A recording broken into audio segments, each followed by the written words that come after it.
6 de agosto de 1938, en el Salón de Actos de la Facultad de Ciencias Biológicas, Físicas y Matemáticas de la Universidad Nacional Mayor de San Marcos, se realizó la sesión de instalación de la Academia de Ciencias Exactas, Físicas y Naturales de Lima, acordándose su fundación y eligiendo a su primera junta directiva.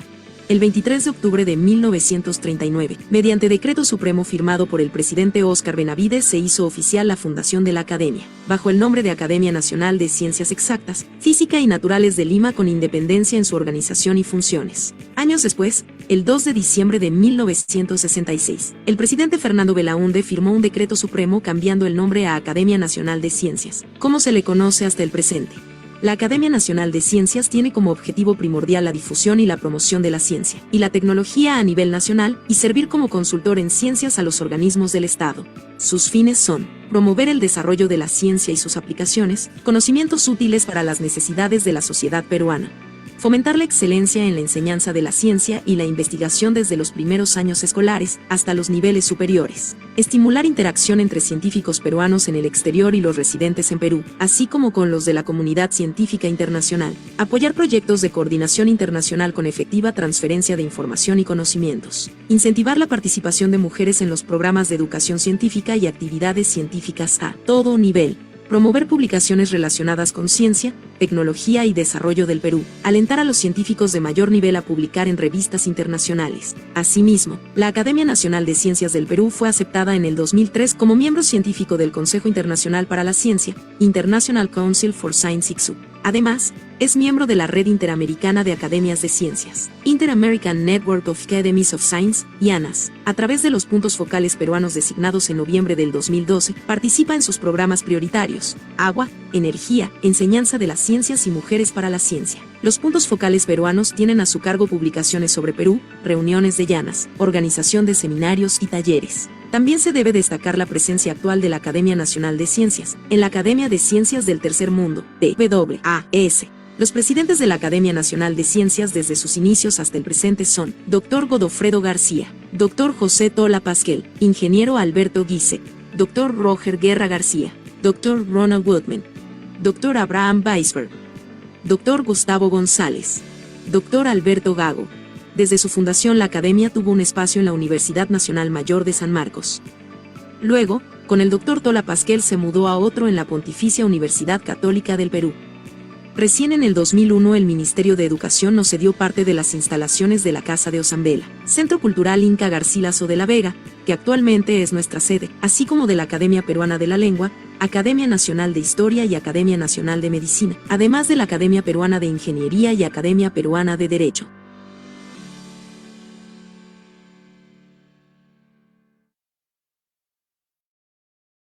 Muy buenas noches con todos. Bienvenidos nuevamente a este ciclo de conferencias científicas organizadas por la Academia Nacional de Ciencias. Vamos a dar inicio a la sesión del día de hoy, para lo cual cedo la palabra al doctor Alberto Gago, presidente de la Academia Nacional de Ciencias.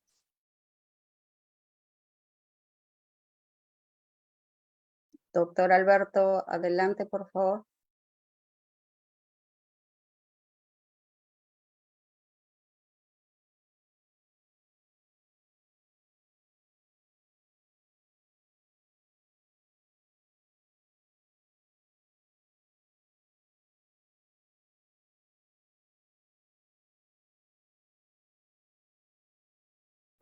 De repente el audio del doctor está cerrado. Brigitte, por favor, ¿puedes verificar eso? No, su audio sí lo tiene, doctora Gretista. Seguro es conexión de internet. Ok.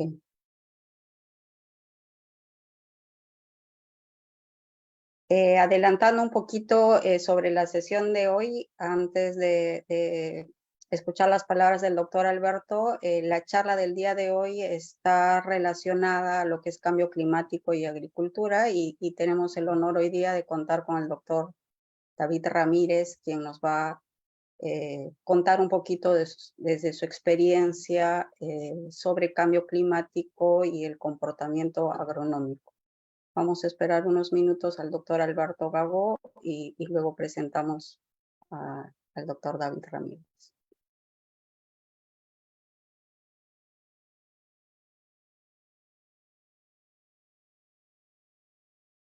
Doctora Greti, el doctor Alberto me acaba de indicar que está teniendo problemas con el internet y me dijo que hay que avanzar con la charla Ok, científica. ok, entonces para dar inicio a la sesión quiero presentar al doctor David Ramírez Collante. Él es doctor con mención en restauración y gestión de ecosistemas y su diversidad biológica por la Universidad de Alicante en España. Su investigación está básicamente centrada en ecofisiología de cultivos, agricultura de conservación, manejo de agua, rasgos funcionales en plantas, secuestro y huella de carbono, modelación de cultivos y sensoramiento remoto. El tema de su charla del día de hoy es cómo enfrentar el cambio climático a través de prácticas agronómicas sostenibles, un análisis con el cultivo de papa como caso de estudio. Brevemente, el doctor David Ramírez es ecólogo, científico senior de la División de Ciencia de Cultivos y Sistema del Centro Internacional de la Papa. Él lidera el Laboratorio de Ecofisiología y Modelación de Cultivos y Sensoramiento Remoto. También es profesor visitante del programa de doctorado de recursos hídricos en la Universidad Nacional Agraria La Molina. Recibió el premio al mérito Antunes de Mayolo en el año 2015 por investigación en ciencia de la Academia Peruana de la Ciencia y Consejo de Ciencia, Tecnología e Innovación, CONCITEC. Él tiene experiencia docente en la Universidad Nacional Agraria de La Molina, en la Universidad de Castilla-Mancha en España y la Universidad de Gansu en China. Cuenta con diversas publicaciones científicas, incluyendo coautoría en artículos publicados en las revistas Science y Nature. Quiero dar paso entonces y agradecer nuevamente la participación del doctor David. Adelante, David, con tu charla. Muchas gracias, Betty. Voy a compartir pantalla.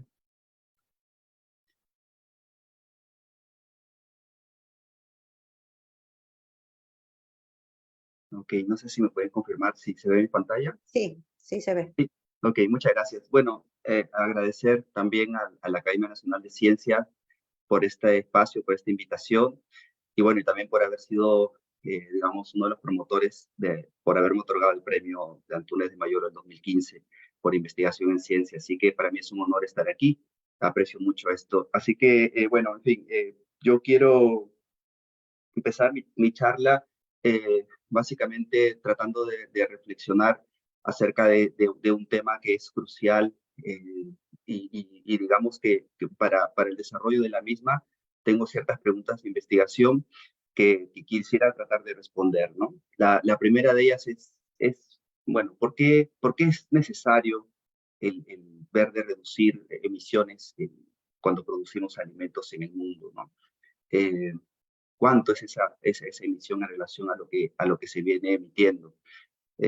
La segunda pregunta de investigación que quiero desarrollar es, bueno, pues, ¿cómo podemos hacer para reducir estas emisiones de carbono, estas emisiones de gases con efecto invernadero, ¿no? En la agricultura. Luego, una tercera pregunta de investigación es, ¿qué sabemos acerca de estas emisiones en los cultivos, pero poniendo énfasis en la papa? Yo trabajo en el Centro Internacional de la Papa y van a disculpar, digamos, ese sesgo, pero igual se puede aplicar a otros cultivos, ¿no? Y bueno, en fin, ¿qué potencial tenemos para hacer, digamos, para reducir esta huella, ¿no? Y bueno, y terminaré con unas breves conclusiones. Entonces, yendo a nuestra primera pregunta de investigación, ¿cuánto pues se emite para producir alimentos? Si nosotros pensamos entonces en que la producción de alimentos se lleva a cabo pues, desde el campo, digamos, ¿no? Donde se realizan pues, los cultivos, pero también hay que tener en cuenta que para realizar estos cultivos muchas veces hay que transformar tierra, ¿no? Hay que transformar este suelo. Y bueno, y deforestamos, ¿no? Ocupamos pastizales, etcétera, pero luego los alimentos también hay que procesarlos, hay que de alguna manera pues transportarlos, en fin. Entonces hay todo un accionar, ¿no? Para, digamos, obtener los alimentos que consumimos. Y lo interesante del asunto es que cuando podemos a echar números, pues vemos que realmente estas emisiones en la producción global digamos, de alimentos, ¿no? Llegan a ser un tercio de la huella, digamos, de carbono global. es un número considerable. En el diagrama que tenemos aquí, pues vemos que principalmente estas emisiones en la producción de alimentos se dan justamente en el campo, ¿no? Bueno, cuando hablo digamos, de emisiones en el campo de agricultura, estoy refiriendo también al sector ganadero, ¿no? Y bueno, es por eso que la fermentación, digamos, entérica es el principal factor, ¿no? Dado por el ganado, ¿no? En fin, le iremos un poquito más en detalle para ver cuáles son esas causas. Pero luego tenemos también que en el pre y la postproducción de alimentos, ¿no? También es sumamente importante, es el 33% de estas emisiones, ¿no? Y sobre todo es ese manejo de los residuos, el que tiene el mayor, digamos, el que ocupa uno de los mayores porcentajes dentro de esta preproducción. Muchos de los residuos de alimentos, pues, son incinerados, ¿no? Muchos de esos residuos, en fin, tienen toda una huella que es importante, ¿no? Y los hábitos alimenticios también son un rol importante dentro de este país, ¿no? Y bueno, el siguiente sector, pues, es el sector, digamos, de cambio de uso de la tierra. Si nosotros hacemos, digamos, una categorización de estas emisiones en la producción de alimentos y lo dividimos digamos, en países industrializados y países en vías de desarrollo, podemos darnos cuenta que somos los países que estamos en vías de desarrollo los que emitimos más, ¿no? En términos globales. Y en estos círculos, digamos, en la parte externa, podemos observar que sobre todo en los países desarrollados, pues digamos, en la misma producción de alimentos en el campo donde se dan estas emisiones en comparación con países industrializados, ¿no? Porque más del 70% de lo que producimos nosotros como países desarrollados en la producción de alimentos, sobre todo, digamos, de las emisiones se dan en la producción en el campo. En fin, estas son cifras interesantes. Entonces, contestando la primera pregunta, ¿por qué es necesario reducir emisiones? Es porque al producir alimentos, ¿no? Genera una huella importante. Y de repente, como segundo mensaje, es que somos los países en vías de desarrollo los que estamos generando una mayor huella en relación a la producción de alimentos.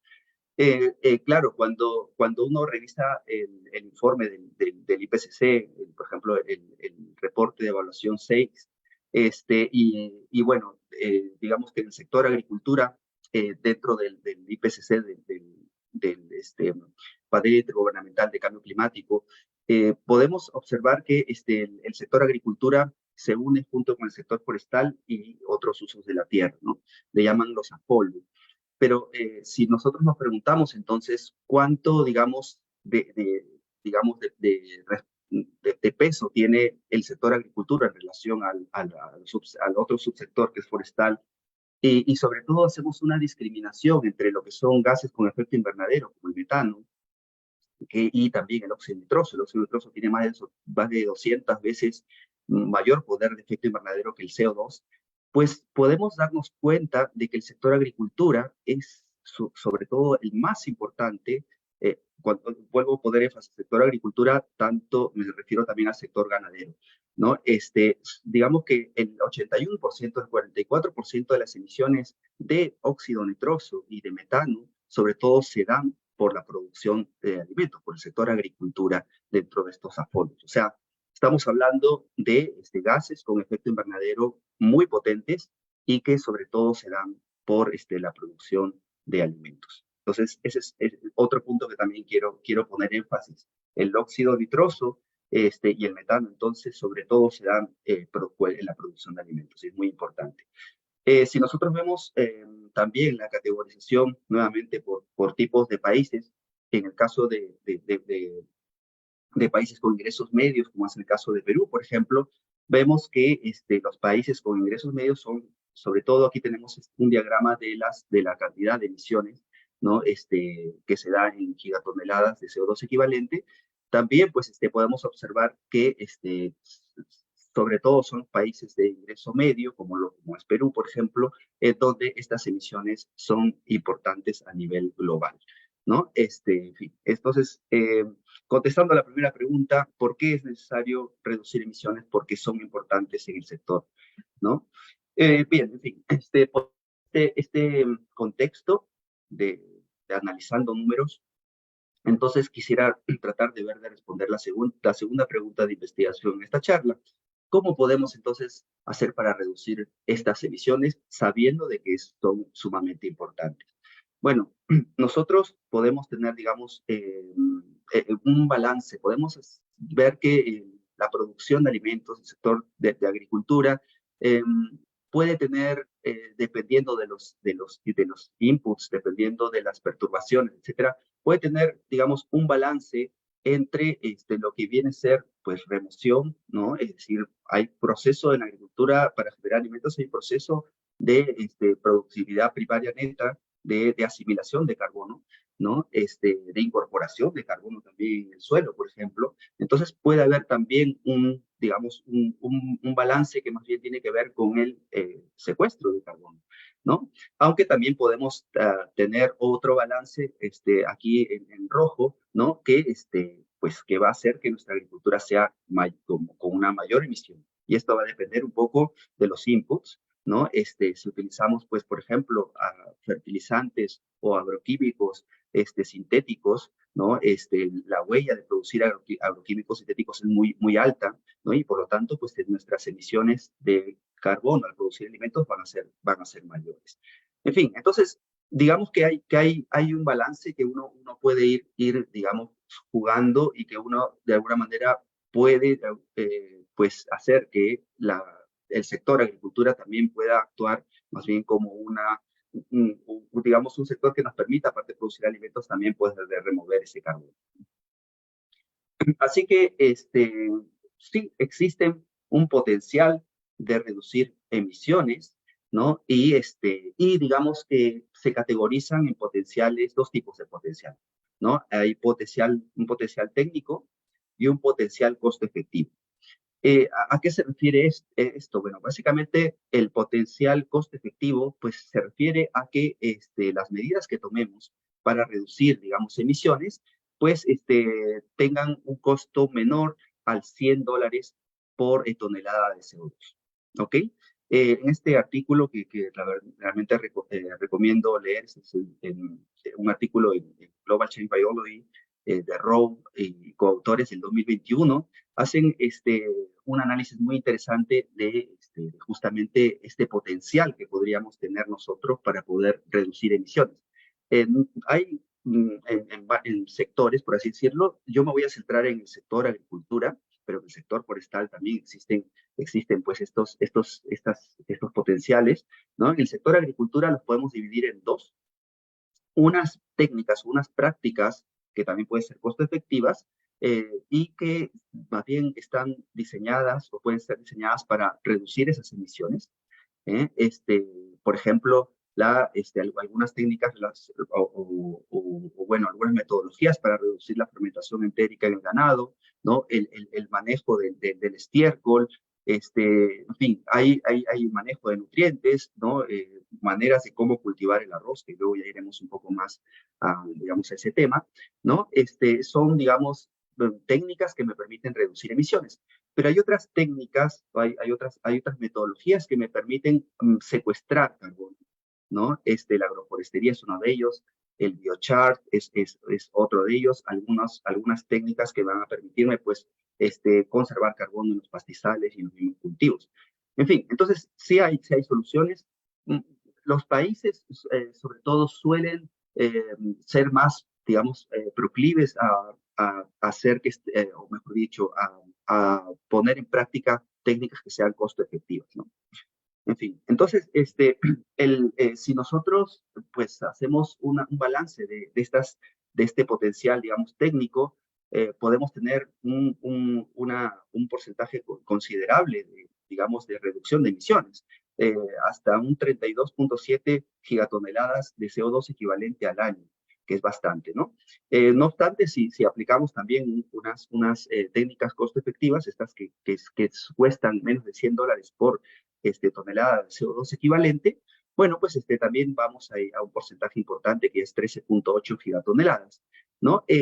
Quiero poner énfasis, y aquí ya mi siguiente mensaje, es básicamente que si nos damos cuenta, el potencial sobre todo para reducir emisiones se encuentra dentro del sector agricultura en aquellas técnicas que nos permiten secuestrar carbono, como podemos ver ahí, ¿no? En fin, si nosotros, bueno, este artículo está muy interesante porque a su vez analiza diferentes regiones en el mundo, y si vamos, digamos, a Latinoamérica y el Caribe, y nos centramos en el sector agricultura, efectivamente este es el potencial, ¿no?, de mitigación costo efectivo que tendríamos nosotros, en megatonelada de CO2 equivalente que tendríamos nosotros en Latinoamérica. Y el principal se encuentra justamente aquí, en las técnicas que están relacionadas a secuestrar carbono. Entonces, por ahí va el mensaje, que hay potencial para poder, digamos, reducir emisiones, está, y sobre todo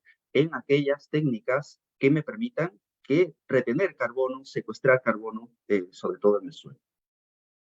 Muy bien, entonces, la primera pregunta entonces era, ¿por qué es importante reducir carbono en la agricultura? Bueno, pues porque ya hemos dicho, son un tercio de las emisiones se dan, digamos, para la producción de alimentos, ¿no? Y la segunda pregunta era, ¿es factible? Sí es factible hacerlo, y sobre todo con aquellas técnicas que permiten secuestrar carbono, haciendo, digamos, un resumen. Y bueno, pues si nosotros echamos números, más o menos alrededor del 40% de carbono que asimilan las plantas se va hacia el suelo.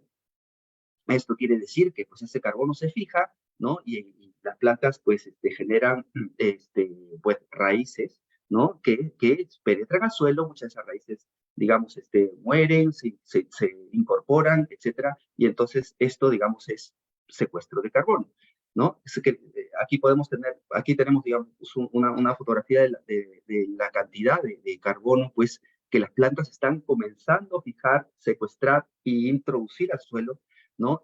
A través del sistema de raíz, ¿no? Y esto crea, pues, todo un ecosistema. Esto, a su vez, pues, genera que se promueva actividad microbiológica. Esto, a su vez, genera que haya disponibilidad de ciertos nutrientes, que, en fin, mejoremos la salud del suelo. Y en el caso pues, el sector de agricultura, tenemos ya varias líneas que nos permiten, digamos, hacer un mejor secuestro de carbono, ¿no? Tenemos, por ejemplo, el compostaje, tenemos la agricultura regenerativa, tenemos la agricultura de conservación, en fin, tenemos varias técnicas que de alguna manera, pues, nos permiten hacer que este carbono se secuestre. Entonces, bueno, ese es en relación a la segunda pregunta.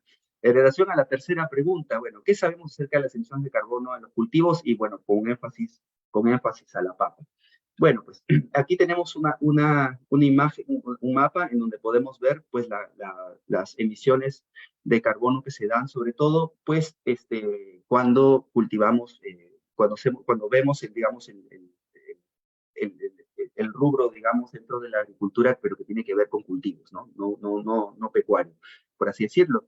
Y vemos que sobre todo, pues, ¿no? Aquí los colores más de naranjas y rojos, pues son mayores emisiones. Las mayores emisiones sobre todo se dan aquí en Asia, ¿no? Y es que vemos que realmente digamos, en todo lo que viene a ser producción de alimentos, pero basado en cultivos, pues es sobre todo los arrozales en el mundo los que generan mayores emisiones de carbono, ¿no? Y esto básicamente es porque cómo se cultivan los arrozales. Muchos de ellos, bueno, se inundan, ¿no? Y ahí hay todo un proceso de metanogénesis, se produce sobre todo metano. Ya habíamos visto también que sobre todo la producción de metano, el 80% del metano que se produce en el mundo es básicamente por agricultura, ¿no? En fin, parte de ellas, entonces, gran porcentaje, un porcentaje, mejor dicho, importante de esto se da por el cultivo de arroz, ¿no? En fin, y bueno, ¿qué sabemos de la papa? Sabemos que, pues, el generar una tonelada de tubérculo fresco en este cultivo, generamos alrededor de entre 41 a 300 kilogramos de CO2 equivalente, ¿no? Por tonelada de tubérculo fresco. Yo quisiera poner énfasis aquí en relación a esto de las emisiones en el cultivo de papa. Siempre debemos tener un referente para luego en papa, pero también en otros cultivos. O sea, esto se aplica también a otros cultivos. Y bueno, básicamente es que tenemos que, si nosotros garantizamos un buen rendimiento, ¿no? A su vez, garantizamos que las emisiones se reduzcan. Una de las, digamos, de los puntos críticos aquí a la hora de, digamos, de hablar de emisiones es que debemos de mantener rendimientos más o menos aceptables. Por ejemplo, 80 toneladas, bueno, esto es obviamente en Europa, ¿no? Pues emisiones, se reducen emisiones. Y si nosotros hacemos, digamos, un análisis de sensibilidad que hacemos en modelación para ver, digamos, cuáles son los factores que sobre todo son los promotores de esta variable que vendría a ser las emisiones, pues observamos que básicamente es el rendimiento, ¿no? Si vemos en el caso de papa, a su vez, podemos observar que tenemos algunos países, ¿no? Sobre todo de países en vías de desarrollo, los que tienen, digamos, una mayor emisión, ¿no? por producir papa, y esto básicamente es por los rendimientos, ¿no? Entonces, tenemos que garantizar rendimientos relativamente altos para poder tener menores emisiones de carbono. Y bueno, acá quisiera poner énfasis que en estas zonas de arrozales, ¿no? Tenemos alrededor de, bueno, pues es como 5 millones más o menos de hectáreas, ¿no? En donde hay una coincidencia interesante entre la producción de arroz, pero que también que coincide con la producción de papa, ¿no? Esto, digamos, es muy es interesante en términos de que podemos de alguna manera tratar de intensificar sosteniblemente, es decir, producir arroz, pero también producir papa, ¿no? En zonas en donde, bueno, pues ambos coinciden, ¿no? Según algunas publicaciones que hemos hecho, todavía queda un potencial interesante, y el 24% todavía de los arrozales en el mundo pueden tener potencialmente también este cultivo de papa. Y lo digo porque es importante, básicamente por esto. Bueno, que hay un video donde estoy ahora les voy a contar un poco al respecto, pero si se dan cuenta aquí, lo que estamos haciendo es cultivar papas luego digamos, del cultivo de arroz. Y hacemos esto de tal manera que, como podemos ver acá en la imagen, pues después de que se corta la paja de arroz, simplemente ponemos en el suelo, ¿no? Sin labranza, tubérculos, ¿no? Un distanciamiento, obviamente, como si lo cultiváramos normalmente. Le ponemos algo de enmienda orgánica, ¿no? Cubrimos ese arroz esa paja de arroz que se ha cortado, la ponemos encima, ¿no? Y de esta manera podemos producir papa, ¿no? Esto se llama labranza cero, ¿no? Es papa bajo labranza cero y, bueno, pues mulching, ¿no? Y hay un potencial interesante. Estamos entonces viendo de en primer lugar de reducir el daño mecánico del suelo, pero a su vez producir papa de una manera sostenible en zonas de arrozales que, como hemos visto, son zonas que producen alta, bueno, emisiones, ¿no? Bajo esta técnica hemos podido, pues, ver que hay una buena productividad, ¿no? Es bastante rentable, se reduce el laboreo, como ven, ya no necesitas maquinaria, simplemente pones las papas ahí en el suelo que tiene algo de humedad, porque hubo arrozales ahí, hubo un cultivo de arroz, se pone la paja de arroz y bueno, pues se puede producir, ¿no? Se reduce la cantidad de agua y de nutrientes, ¿no? En fin, se disminuye la huella, se reducen las malezas, también hemos visto, porque, bueno, básicamente, pues, cubre el suelo, ¿no? Las malezas no tienen luz y, bueno, pues, dejan de crecer y, en fin, en general hay una mejora en la salud del suelo. Muy bien, entonces, hemos querido trasladar esto y ya voy a mi siguiente pregunta, ya un poco terminando. ¿Qué potenciales de reducción de emisiones tenemos entonces en el cultivo de papa? Y poniendo, digamos, ya más énfasis en los Andes, ¿no? Haciendo, digamos, una tipología de las técnicas que me permiten, bueno, mitigar o tener un potencial de mitigación al cambio climático, como secuestra carbono, nos encontramos algunas de ellas, ¿no? En el caso de hacer una revisión, en el caso de, pues, de los Andes, tenemos sobre todo, pues, estudios, estos son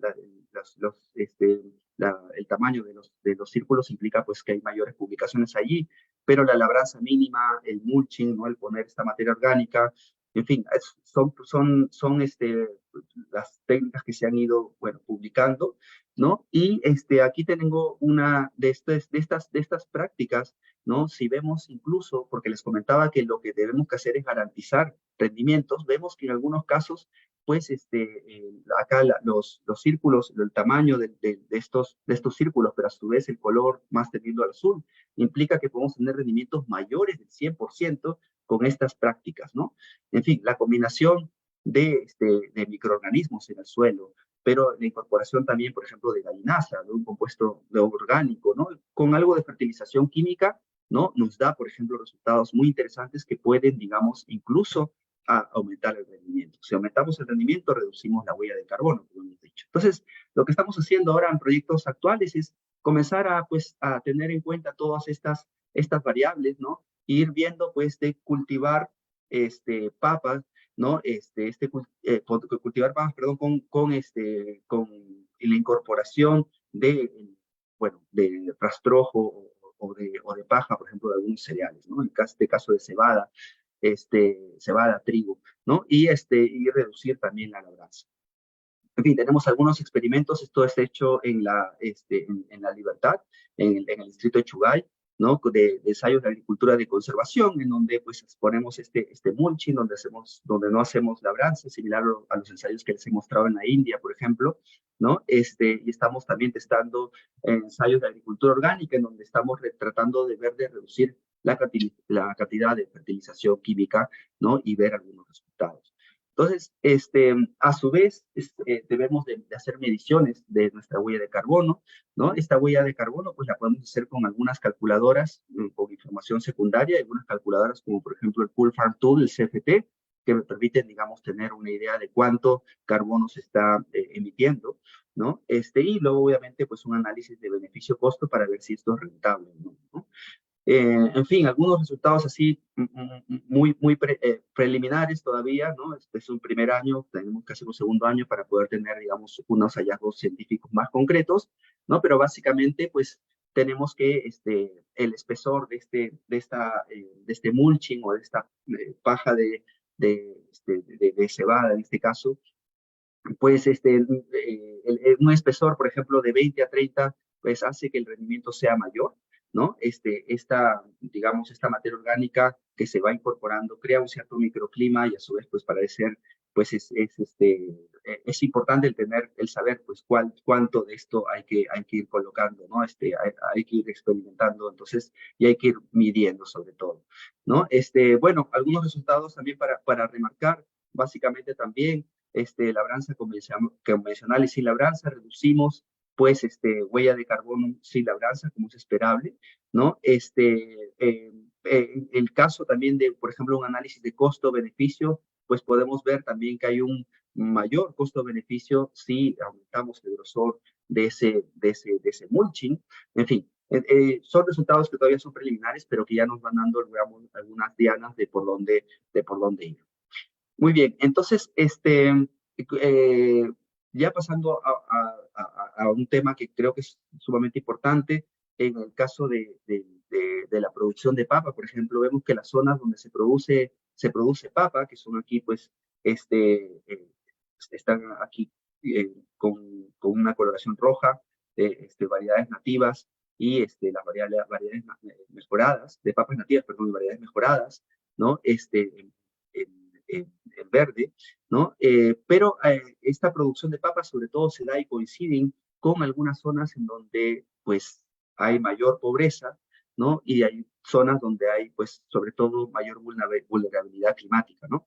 Pero lo interesante es que se cultiva se da este cultivo, perdón, en zonas donde también hay una mayor concentración de carbono en el suelo, ¿no? Y esto es algo muy, muy importante. Bueno, obviamente, este es un mapa de concentración de carbono en el suelo. Obviamente las turberas, hay turberas amazónicas donde la concentración es mayor, pero también vemos acá una mancha marrón oscuro, ¿no? Que implica mayores concentraciones de carbono, sobre todo en zonas donde estamos cultivando papa.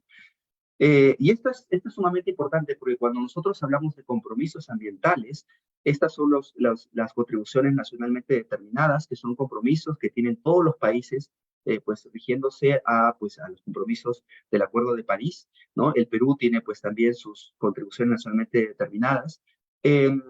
Estos NDCs entonces, de alguna manera, pues nos dan un cierto lineamiento a partir del cual pues debemos de crear acciones para poder reducir emisiones, ¿no?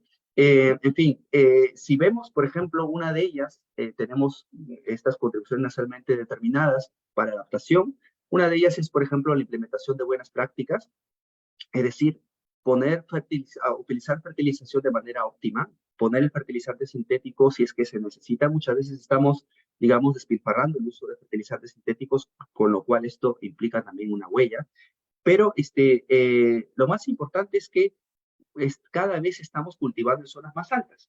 Y estamos cultivando en los Andes, en zonas en donde hay, como voy a mostrado ahí, mayor carbono, ¿no? En las zonas de pastizales, ya ha pasado, por ejemplo, con el boom de la maca, con el boom de la quinoa, en donde se han comenzado a cultivar en zonas de pastizales, ¿no? Que son zonas que, pues, que preservan una cantidad importante de carbono, ¿no? Aquí podemos ver, entonces, una vez que se deja bueno, se utiliza maquinaria, incluso en algunos casos se utilizó maquinaria, si hablamos de la maca, por ejemplo, ¿no? Y, bueno, obviamente, pues, al aplicar maquinaria, se está, pues, disturbando el suelo, se está liberando carbono y el sistema finalmente se degrada, ¿no? Esto, por ejemplo, también, esto es una fotografía en Abancay. Podemos observar también aquí que acá se hizo el cultivo de papas en este caso, pero luego se dejó, claro, esta zona de pastizal que fue cultivado, ¿no? Pues queda de esta manera expuesta, el carbono se libera y esto incluso está más sometido a fenómenos como fenómenos de erosión. Entonces, y cuando se van viendo en la literatura, pues ponemos mucho énfasis en estas contribuciones nacionalmente determinadas, o bueno, cuando queremos ver de cómo secuestrar carbono, sobre todo ponemos énfasis en los bosques, cuando haciendo un análisis de stock de carbono, pues la literatura dice que, oye, ¿sabes qué? Los suelos por ejemplo, de pastizales de puna, preservan una cantidad de carbono que incluso, pues, se equipara, digamos, a lo que puede tener un bosque, ¿no? Entonces, es 37, 136 megagramos de carbono por hectárea.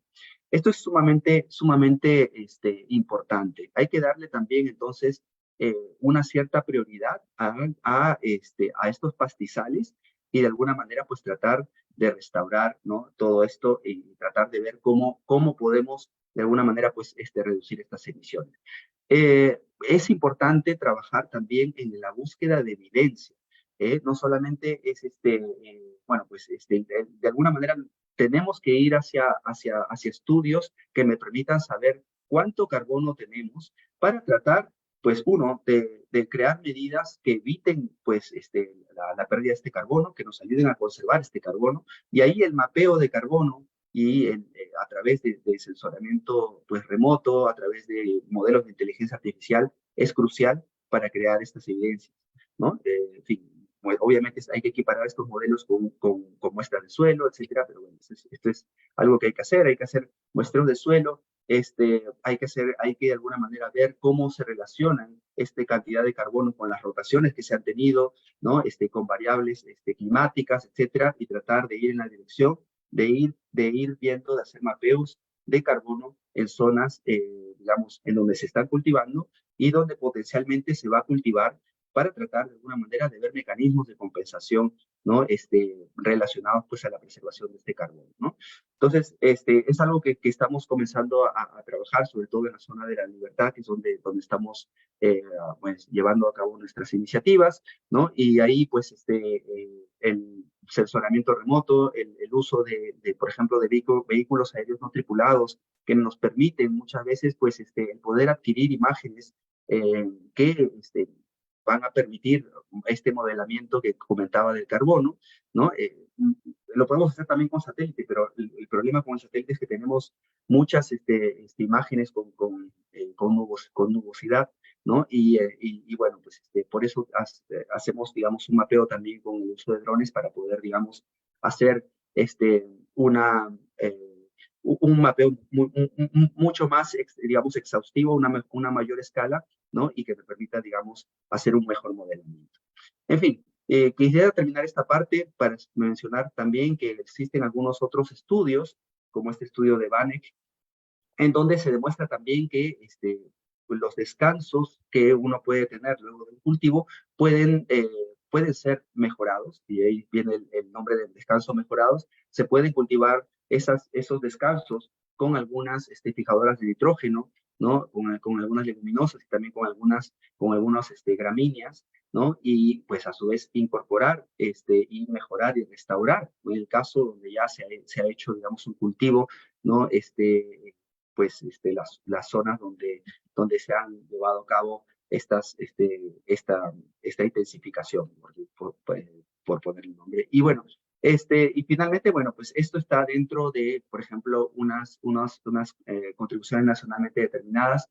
En el caso nuestro, por ejemplo, el caso de Perú, tenemos tenemos 62 medidas de mitigación, ¿no? Del cambio climático. Esta es una de ellas, ¿no? El manejo de sistemas de producción pecuario, que de alguna manera, pues, se pueden, digamos, restaurar si es que ya han sido cultivados a través de estos descansos mejorados que había mencionado en la diapositiva anterior. Entonces, ya para concluir, de algunas ideas concretas.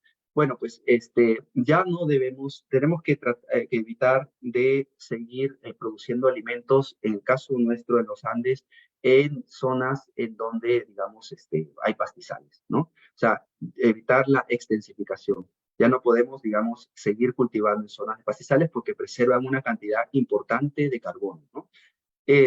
Siempre debemos de apostar a técnicas que nos permitan secuestrar carbono, sobre todo, como les comentaba, eran las técnicas que pues tienen un mayor potencial de mitigación, pero se debe de garantizar rendimiento. Eso es algo muy importante también. Eso también a su vez le va a dar mayor rentabilidad, ¿no? a los agricultores. He hablado de mitigación, pero no de adaptación, que es algo importante. Hay que reducir esa vulnerabilidad al cambio climático y hay que, digamos, de alguna manera trabajar en ese frente. La creación de nuevas variedades no más adaptadas a un determinado clima, que sean a su vez nutritivas, como en el caso pues, de las papas biofortificadas, por ejemplo, ¿no? En fin, es una medida de adaptación, pero también está la siembra y cosecha de agua, ¿no? Está también la optimización de fertilizantes. En fin, hay ciertas medidas que me permitan también de adaptación que sería bueno también mapearlas, ¿no?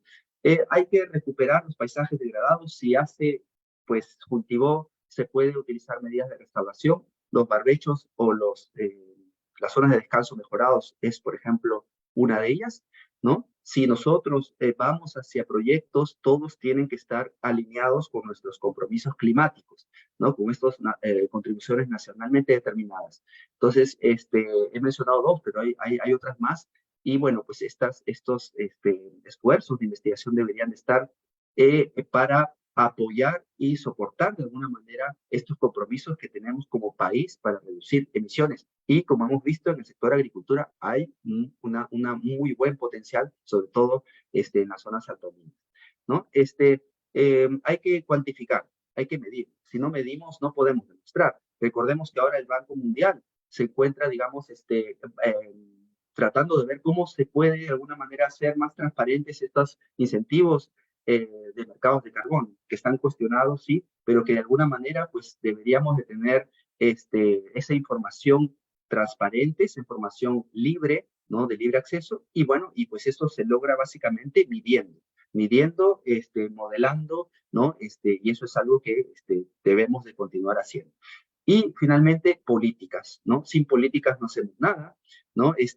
Políticas que de alguna manera, pues, nos reconozcan ese potencial de mitigación al cambio climático, ¿no? Y bueno, y algunos incentivos, ¿por qué no? Medidas que permitan incentivar, pues, que no se cultive pastizales, por ejemplo, ¿no? que se sabe que tienen mucho carbono, por no hablar también de las turberas.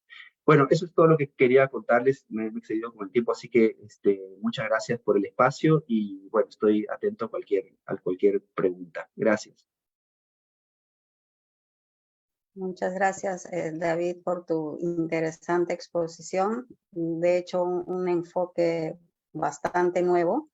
Antes de iniciar con la ronda de preguntas, quería preguntar al doctor Alberto si es que quiere dirigir algunas palabras. Sí, bueno, perdón, que no voy a encender la cámara porque estoy con problemas de ancho de banda. Y quería, bueno, agradecerte, David, por la excelente exposición, ¿no? Y comentar algo que iba a comentar. No llegué a escuchar si Greti lo dijo, pero David tiene muchas publicaciones y entre ellos ha publicado en las revistas más reputadas de ciencia, que son Science and Nature, y Nature. Entonces, David es un gran científico, bueno, lo ha demostrado acá y también hace un trabajo de tremendo impacto. Y yo quería aprovechar, bueno, la oportunidad, bueno, voy a ser maleducado y voy a ser el primero en preguntar. Y quería preguntarte, David, una pregunta de repente es ingenua. Si uno usara cultivos transgénicos, ¿hay alguna diferencia, digamos, que podría favorecer a tener menor huella de carbono, la misma? O sea, ¿qué impacto, mejor dicho, la pregunta sería, ¿qué impacto tendríamos si nosotros reemplazáramos los cultivos que hay por los cultivos transgénicos? ¿Qué información hay al respecto, si nos puedes contar? Sí, muchas gracias. Bueno, es un tema bastante polémico, ¿no? El uso de cultivos transgénicos. Eh, Obviamente, la transgénesis como tal, lo que permite de alguna manera, pues, es direccionar, pues, de alguna manera, pues, las características que uno quiere fijar. Y si, por ejemplo, y ya se ha visto en trabajos experimentales, sobre todo, disculpa que me enseña a Papa, en el caso, por ejemplo, de plantas transgénicas, no en Perú, en otras partes del mundo, en donde se ha visto, pues, en papa, por ejemplo, algunos experimentos que se han llevado a cabo, pues se ve que se dirige más bueno, pues la resistencia, por ejemplo, hacia un patógeno, como puede ser la rancha, que es el Phytophthora infestans, que es el principal, digamos, patógeno que tiene la papa, y bueno, pues hace que las plantas tengan un mecanismo de respuesta mucho más elevado, ¿no? En ese sentido, pues si reduces o mejor dicho, si de alguna manera se trabaja y se mejora la respuesta a ese patógeno, pues lo que vas a hacer es reducir pesticidas, ¿no? Y si reduces pesticidas, pues reduces huella de carbono. ¿Por qué? Porque, bueno, los pesticidas y en general los agroquímicos sintéticos, ¿no? Pues lo que hacen de alguna manera es, bueno, el fabricarlos, ¿no? Implica toda una huella de carbono, ¿no? Y bueno, aparte, obviamente, en el caso de, por ejemplo, de fertilización sintética, aparte de todo lo que hay por desnitrificación, etcétera. Entonces, ahí hay una reducción de insumos, ¿no? Por esta característica. Pero hay, obviamente, toda una polémica en relación, pues, al uso de plantas transgénicas, ¿no? En fin, la idea de esto es, de alguna manera, ir hacia, pues, en el caso, nosotros hemos logrado, por ejemplo, liberar variedades, apoyar, por ejemplo, en la liberación de variedades como la chogaína, poderosa, etcétera, y otras más, que ya tienen, digamos, una resistencia, ¿no? No utilizando transgénesis, utilizando, pues, un plan de mejoramiento tradicional, ¿no? En donde también hemos podido ver que se reduce el uso, digamos, de pesticidas, porque son plantas que son variedades que son más tolerantes, ¿no? Por ejemplo, este patógeno, ¿no? Y esto conjunto con un sistema de soporte de decisiones, eh, tenemos uno de ellos que es el juego de ruedas que le llamamos, que es muy sencillito, es dependiendo de qué variedad, dependiendo de cuánto fue la última lluvia y dependiendo de la última fumigación que se hizo de algún pesticida, pues con ese sistema de soporte de decisión puedes de alguna manera decir al agricultor, mira, sabes que no es necesario que fumigues, ¿no? No es necesario que en este caso, pues, que apliques fungicidas, ¿no? se puede lograr. La combinación de este mejoramiento tradicional con un sistema de soporte de decisión también tiene digamos, una efectividad en el uso de insumos. Muchas gracias, David. Gracias, Alberto. Gracias, David. Si alguien en la sala tiene alguna pregunta, por favor, puede levantar la mano para poder abrir el micrófono.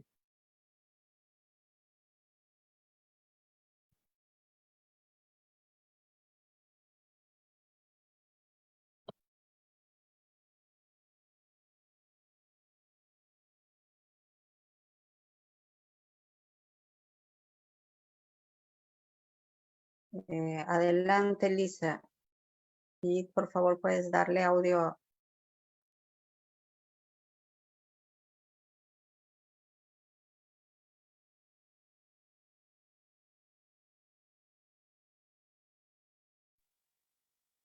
Aló, ¿me escucha?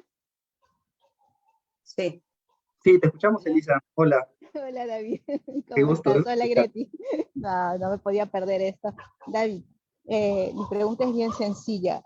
¿Cuál es el perfil que necesitamos de profesionales para que puedan empezar a hacer estos estudios, ¿no? O sea, ¿cómo motivamos a los chicos en Perú para que esto no sea solamente un piloto, ¿no? Necesitamos que se muevan en las universidades, en todas las regiones, porque sabemos que el Perú es muy megadiverso. Entonces, ¿qué necesitamos? ¿Qué tipo de estudiantes tú recomiendas? Y los profesores, ¿no? O sea, ¿en qué áreas necesitamos fortalecer para que estos estudios se incrementen en nuestro país? Gracias. Y excelente presentación, David, como siempre.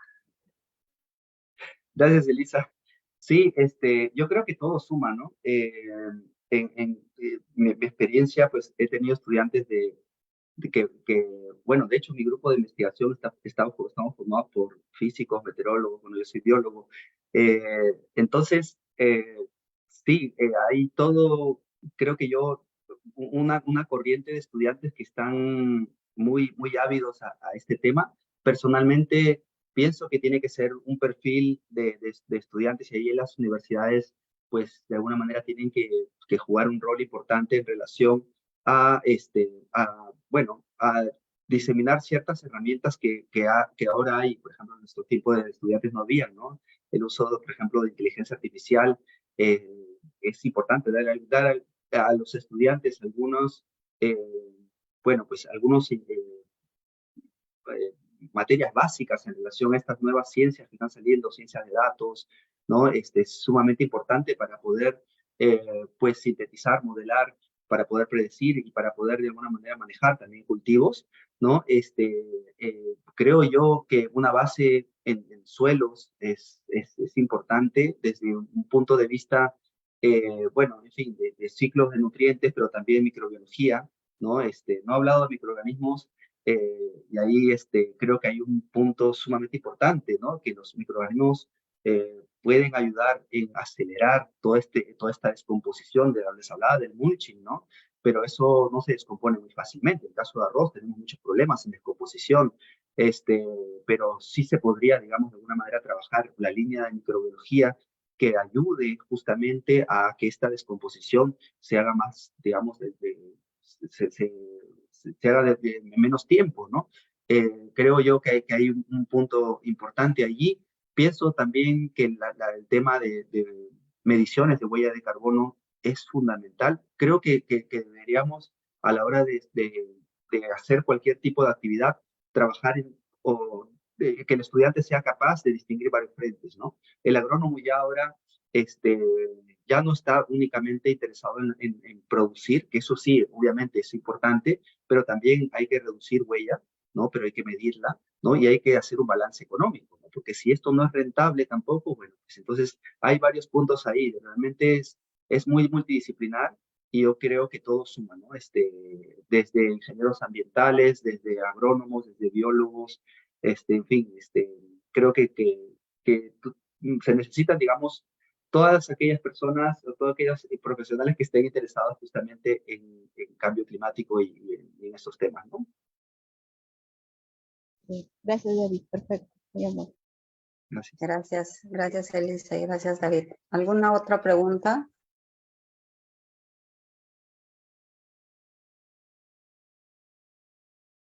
Lisette.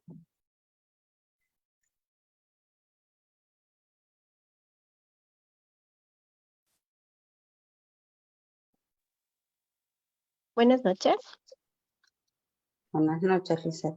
Ya, buenas noches. Gracias, David, por la excelente presentación. Mi inquietud es, ¿qué desafíos e implicaciones va a tener o tiene el utilizar herramientas modernas de inteligencia artificial para gestionar el secuestro de carbono? Sí, genial. No, bueno, sinceramente que pienso yo que es una de las principales herramientas, sobre todo, que nos va a ayudar a crear esa evidencia, ¿no? Yo les hablaba del mapeo de carbono, ¿no? Pero claro, mapear carbono implica un costo muy importante, ¿no? Es decir, necesitas muchas muestras, etcétera. Entonces, allí necesitas modelos, por ejemplo, de inteligencia artificial que te permitan de alguna manera, pues, conjugar esa información que cuesta tanto, que es el carbono, ¿no? Y relacionarla con, digamos, algunas otras variables que no necesariamente van a tener, digamos, una relación lineal, ¿no? Y al ser una variable tan compleja, ¿no? Pues, sinceramente, aquí toda la lógica de la inteligencia artificial permite, digamos, tener un mejor modelamiento de sistemas altamente complejos, ¿no? El único, digamos, la contrapartida es que necesitas mucha data, ¿no?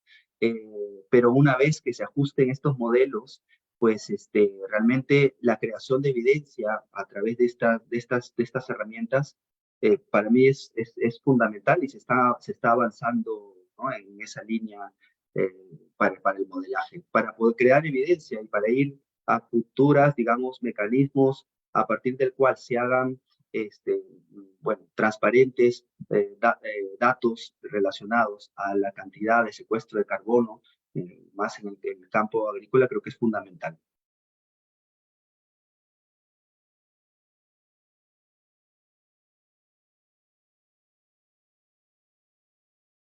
Ok, muchas gracias, Lisette, por tu pregunta. Gracias otra vez, David.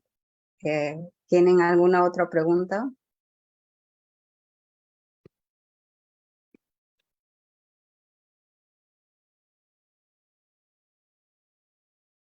Yo tenía algunas preguntas, David. Interesante ver que, digamos, el gran reto en agricultura siempre es mejorar el rendimiento y creo que para resolver eso hay muchas estrategias, pero interesante ver que también tienen que ver con el secuestro de carbono. También interesante es que otra vez estén retomando las prácticas de, por ejemplo, labranza cero, ¿no es cierto?, como una manera de preservar la calidad del suelo. Pero digamos, una de las limitantes de esta práctica, hasta donde tenía conocimiento desde el punto de vista microbiológico, es que, digamos, el hecho de mantener el sustrato, el barbecho en el suelo genera microclimas, porque obviamente la conductividad térmica de este rastrojo no es buena, entonces como que acumula calor y eso hace que se generen, digamos, que haya una alteración de la temperatura y eso en muchos casos está relacionado con la aparición de plagas. Y obviamente el que aparezcan plagas va en desmedro del rendimiento. Entonces, ¿cómo se equilibraría eso? Y si esto sería, digamos, bueno, ya lo has mencionado en tus conclusiones, pero digamos, ¿hasta qué punto sería escalable el utilizar este material, como tú lo has mencionado, como digamos, un soporte o una cubierta para mejorar el secuestro de carbono? Gracias, Greti, muy interesante. Sí, efectivamente, esto no, y yo es lo que siempre trato de comunicar, ¿no? No necesariamente se puede aplicar lo mismo para todo, ¿no? Hay que, digamos, analizar los pros y los contras. Yo ponía esta figura bueno, fue un análisis que hicimos en Asia, un review, ¿no? En relación a justamente el mulching, ¿no? Y su, digamos, y cómo de alguna manera beneficia, pues, ¿no? La labranza cero y el mulching en general, en el rendimiento, ¿no? Y bueno, claro, aquí depende un poco, ¿no? Si hablamos de zonas en donde obviamente hay digamos, zonas tropicales donde hay un calor, donde la temperatura se incrementa considerablemente, pues claro, el tener mayor temperatura en el suelo implicaría a su vez el que se desencadenen algunos procesos, ¿no? Pero claro, en el caso de los Andes, por lo menos, en donde hemos visto es que comienza a haber una cierta estabilidad en la temperatura, ¿no? Ya no hay esos cambios radicales, ¿no? De bajadas de temperatura. Entonces se crea digamos, un ambiente más estable. No hemos, de momento, por lo menos los resultados que tenemos del primer año, no hemos visto la aparición de de algún tipo de microorganismo que pueda estar, digamos, afectando el cultivo. No quiero decir que no haya. Estamos comenzando una interacción eh, con Idaho para ver justamente el microbioma, ¿no? Comenzar a hacer un análisis de diversidad para ver cuáles son, digamos, los grupos funcionales que están comenzando a desencadenarse en todo esto, ¿no? Eh, pero de momento pienso que esto hay que analizarlo, hay que ver, digamos, qué tipo de ambiente, en qué tipo de ambiente y con qué tipo de tratamiento, digamos, logramos un balance entre lo que tiene que ser el secuestro de carbono, buenos rendimientos, pero a su vez evitar que aparezcan, digamos, algún tipo de microorganismo que pueda estar, digamos, afectando o algún patógeno, ¿no? Mejor dicho, ¿no? Entonces, depende un poco del ambiente. De lo que estamos viendo, de momento, todo va bien. Entonces, es el primer año, ¿no? O sea, ya sabemos que no hay journal que te publique un estudio de un año, ¿no? Así que vamos a seguir con la evidencia, ¿no? Buscando evidencia, ¿no? Estamos haciendo lo mismo también ahí al frente de la agraria en nuestro campo experimental, donde la lógica ya es tratar de regenerar un suelo que está altamente perturbado y está en un proceso de certificación y salinización, ¿no? También estamos comenzando a practicar esto. Ahí la lógica va a ser completamente distinta porque es un medio hiperárido, ¿no? Entonces, hay que tener, digamos, estudios a partir del cual pues se vea cuáles son esos pros y los contras, ¿no? No podemos generalizar, no podemos decir, ¿sabes qué? Hay que aplicar para todos 20 centímetros de mulching porque David dijo en una charla. Entonces, ahí hay que ver un poco y por eso es importante comenzar a interactuar con otras ciencias, ¿no? Para poder ver todo esto. Y la pregunta que haces en relación a la escalabilidad es muy importante porque en caso de la India, de donde tenemos estudios más de escalamiento, donde están los colegas más de econométricos, más de que ven la economía, pues están haciendo justamente un balance y claro, implica que ese rastrojo de arroz que se utiliza ahora para mulching, ¿no? Se está dejando de utilizar, ¿no? Para, por ejemplo, alimentar animales, etcétera. Entonces, hay todo un costo-beneficio, ¿no? Y hay que ver a partir de qué, digamos, de qué cantidad, por así decirlo, ¿no? Esto es, digamos, escalable, ¿no? Entonces hay todo un tema allí. En el caso de la India también hemos visto que el rastrojo de arroz demora en descomponerse, ¿no? ¿Cómo se puede acelerar esto? En fin, hay todavía un tema de escalabilidad, como mencionas, que es importante y que, bueno, dependiendo de la condición, el caso del Centro de Mejoramiento de Maíz y Trigo, por ejemplo, mis colegas del CIMIT, ellos ya están, digamos, escalando técnicas de agricultura de conservación. Claro, obviamente son zonas que no tienen nada que ver con las Andes, ¿no? Pero ya utilizando también mecanización, ¿no? La mecanización va a permitir, pues, que se puedan, digamos, llevar a cabo estas técnicas a una mayor escala. Sí, interesante y además importante que, como menciones, se estén generando datos para poder tomar decisiones en función a eso, ¿no? Porque muchas veces las decisiones no tienen, desgraciadamente, ningún fundamento científico. Y solamente como reflexión final, siempre, digamos, los informes del MINAM y del MIDAGRI muestran que justamente nuestras mejores áreas para secuestro de carbono, bosques, y ahora tú lo has mencionado, pastizales, son las que están siendo más afectadas, pero por la pequeña agricultura, ¿no? La agricultura migratoria. Entonces, ¿cómo hacer ese balance, digamos, de favorecer la agricultura de subsistencia o la pequeña agricultura sin degradar finalmente nuestros ecosistemas, ¿no? Sí, eso es un reto importante y que hay una preocupación mundial en relación a cómo hacer para que, digamos, todos estos sistemas de compensación beneficien a pequeños agricultores, ¿no? En el último foro que pude ir en Bonn de Naciones Unidas en relación al cambio climático, se comentaba sobre todo el World Bank, el Banco Mundial, ¿no? Ya hay iniciativas muy fuertes para poder, de alguna manera, a través de métodos de remote sensing y de inteligencia artificial que había comentado, pues de incrementar, digamos, esos mapeos, ¿no? Para de alguna manera comenzar a poner evidencia, ¿no? Cuantitativa y de alguna manera, pues desencadenar algún mecanismo que permita, bueno, compensar, ¿no? De alguna manera, sí, claro, un agricultor tú le dices, sabes que tienes mucho carbono acá, está bien, pero yo tengo que cultivar y tengo que buscarme la vida, ¿no?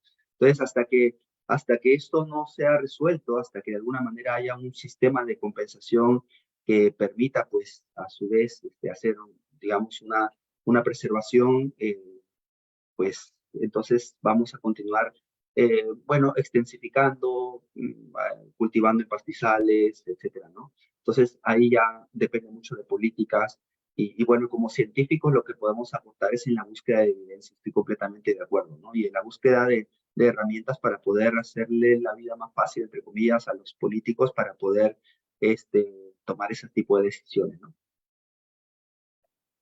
Sí, de acuerdo. Gracias, David. Si no hay más preguntas, entonces vamos a cerrar esta sesión, para lo cual nuevamente, Alberto, te pido que des las palabras finales, por favor. Gracias, Greti. Bueno, nuevamente a nombre de la Academia Nacional de Ciencias y mío, agradecerte, David, por la excelente presentación y también agradecer a todos los presentes, ¿no? Por haberse dado el tiempo de estar en esta valiosa conferencia, ¿no? Muchas gracias y ya volveremos en este próximo mes con otra conferencia. Muchas gracias. Buenas noches. Gracias, gracias nuevamente, David, y buenas noches con todos. Hasta luego. Gracias, buenas noches. Gracias.